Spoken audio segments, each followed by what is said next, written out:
Dear students, आज हम जिस टॉपिक पर चर्चा करेंगे वो डिजीज़ में से एक डिजीज़ है टेटनस। इससे पहले हमने बात की थी पोलियोमाइलाइटिस के बारे में। आज हम बात करेंगे टेटनस के बारे में। टेटनस क्या है, उसके सिम्टम्स, रोकथाम, कारण इत्यादि। टेटनस एक विश्वव्यापी तीव्र रोग है, किंतु यह संक्रामक रोग नहीं है। यह एक गंभीर बैक्टीरियल बीमारी होती है जो शरीर के तंत्रिका तंत्र को प्रभावित करती है। इससे मांसपेशियों में सिकुड़न होने लगती है, जिससे काफी दर्द होता है। टेटनस विशेष रूप से जबड़े और गर्दन की मांसपेशियों को ही प्रभावित करती है। टेटनस आपके सांस लेने की जो शक्ति है उसमें हस्तक्षेप करती है और अंत में जीवन के लिए गंभीर खतरा भी बन सकती है। आम तौर पर टेटनस को लोकचा के रूप में जाना जाता है, क्योंकि इससे जबड़ा एक तरीके से स्थिर यानी कि लॉक हो जाता है। यह एक विश्वव्यापी तीव्र रोग है, किंतु संक्रामक रोग नहीं है।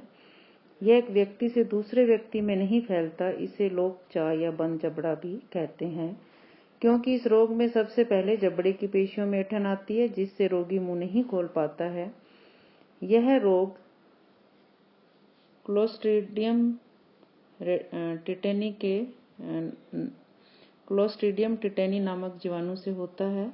यह जीवाणु मिट्टी, धूल, मल, पशु का गोबर, कंपोस्ट खाद इत्यादि में उपस्थित होते हैं।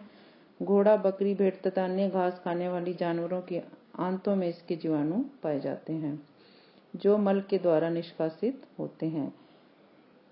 यह एक ग्राम पॉजिटिव दंडाकार जीवाणु है। ये जीवाणु वस्तु स्थिति में रहते हैं, काफी कठोर प्रकृति के होते हैं तथा 15 मिनट तक उबालने पर भी नहीं मरते। फिनोल, क्रिसोल जैसे विसंक्रामक पदार्थों का भी इन पर असर नहीं पड़ता है, किंतु भाप के द्वारा 120 डिग्री सेंटीग्रेड पर उबालने पर इनके जीवाणु मर जाते हैं। टेटनस के जीवाणु अपने चारों तरफ एक कठोर आवरण या कवच का निर्माण कर लेते हैं, जिसमें ये कई महीनों तक सक्रिय रूप से रहते हैं। कट जाने, चोट लग जाने अथवा जल जाने से वहां की त्वचा कट जाती है और जीवाणु शरीर में प्रवेश कर जाते हैं।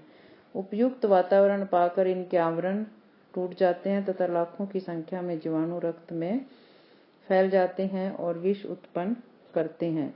ये विष टॉक्सिन रक्त परिसंचरण के दौरान शरीर के विभिन्न भागों में पहुंचते हैं तथा तंत्रिका तंत्र और पेशी तंत्र में जाकर विभिन्न प्रकार के विकार उत्पन्न करते हैं। अगर समय से इलाज न किया जाए तो मृत्यु भी हो सकती है।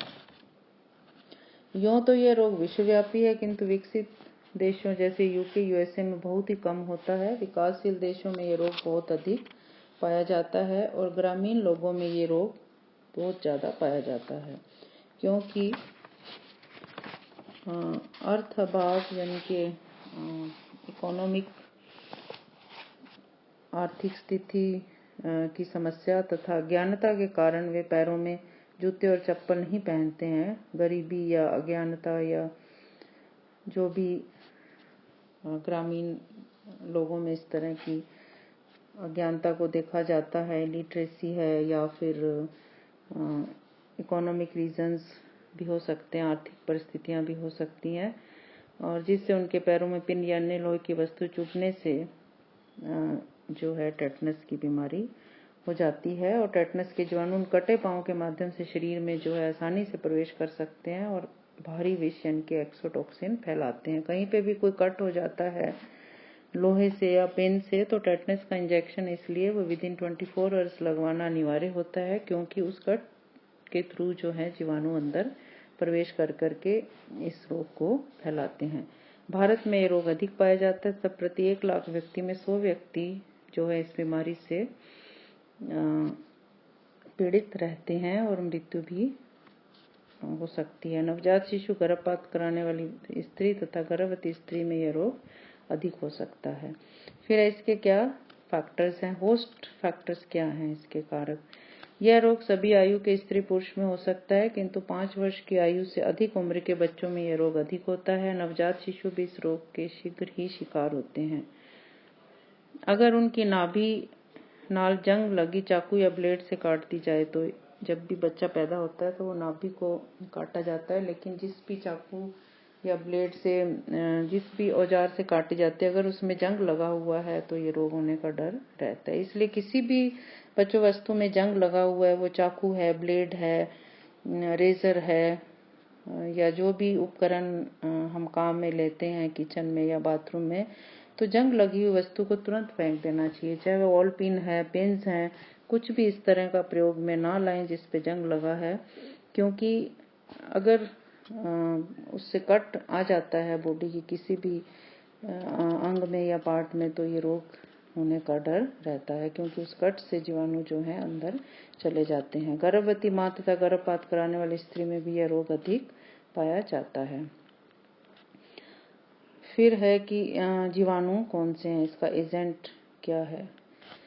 तो जो एजेंट जो इसका जीवाणु है उसका नाम है क्लोस्ट्रीडियम टेटेनी, और उद्भवन काल जो है सामान्य तौर पर 6 से 10 दिन होता है, किंतु कभी कभी उद्भवन काल 3 दिन से लेकर के कई महीनों तक भी रहता है। फिर ये बीमारी फैलती कैसे है।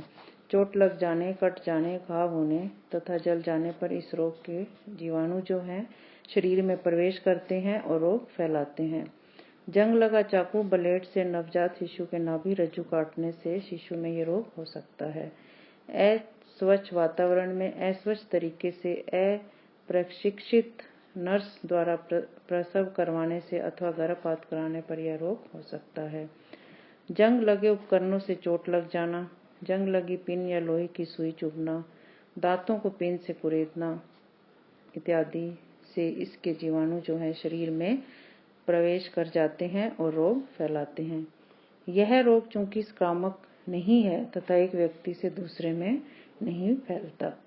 उसके बाद है इसके सिम्टम्स क्या हैं। शरीर में प्रवेश करने के बाद जीवाणु एक घुलनशील बाहरी विष का निर्माण करता है, जिसको सोल्यूबल एक्सोटोक्सिन कहते हैं, जिसका प्रभाव तंत्रिका तंत्र तथा पेशियों पर पड़ता है, मांसपेशियों पर पड़ता है। मांसपेशियां बहुत जल्दी उनमें जो है वो सिकुड़ने लगती हैं, श्रिंकेज उनमें आ जाती है, जिससे पेशियों में पीड़ा और ऐंठन होती है।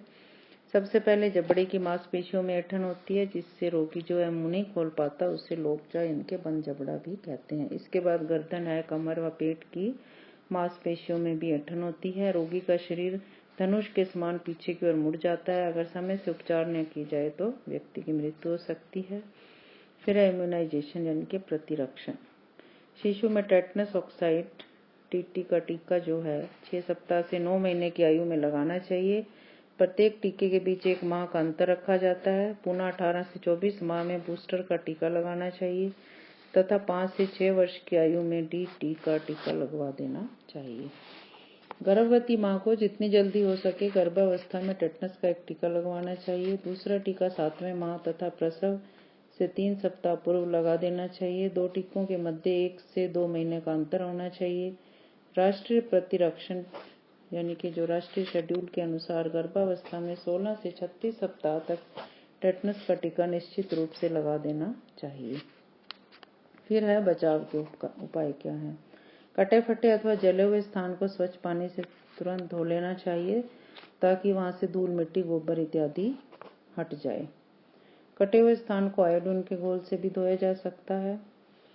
कट जाने, जंग लगी सुई, पिन अथवा अन्य लोहे की वस्तु के चुभ जाने पर तुरंत एंटी टेटनस सीरम यानी कि ATS का इंजेक्शन लगवा देना चाहिए।